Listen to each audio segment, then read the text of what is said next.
Hi! Hello! నమస్తే అండి. ఈరోజు రాగి పిండితో జావ ఎలా కాసుకోవాలో చూద్దామండి. గిన్నె పెట్టుకుని అందులో ఒక అర లీటర్ వాటర్ పోసుకుందాం. తర్వాత కొంచెం చిటికెడు ఉప్పేసుకుందామండి. తర్వాత రాగి పిండి 3 స్పూన్లు తీసుకుని అందులో కొంచెం వాటర్ పోసుకుని ఉండలు లేకుండా కలుపుకుందామండి. తర్వాత నీళ్లు మరిగాక ఈ కలిపిందంతా అందులో పోసేసుకుందామండి. ఉండలు కట్టకుండా కలుపుకోవాలండి అది గూడా.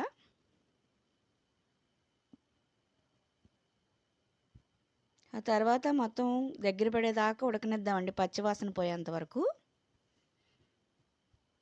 కాసేపు ఉడకబెట్టుకుని పక్కన పెట్టుకుందామండి. అది కాసేపు చల్లారాక గ్లాసుల్లో పోసుకుందాం.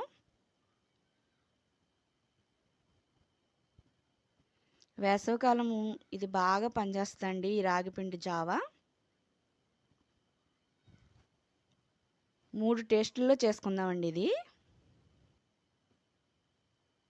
బెల్లము, మజ్జిగ, పాలతో 3 వెరైటీస్ చేసుకుందాం. మజ్జిగ పోసుకుందామండి ఫస్ట్ దాంట్లో.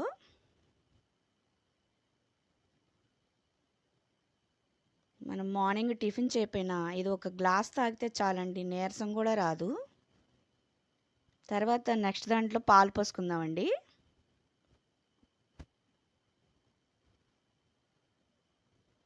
మూడోదిగా పాలు పోసుకుని అందులో బెల్లం కూడా వేసుకుందామండి. బెల్లంతో కూడా చాలా టేస్టీగా ఉంటుందండి ఇది, అండ్ హెల్దీ కూడా అండి.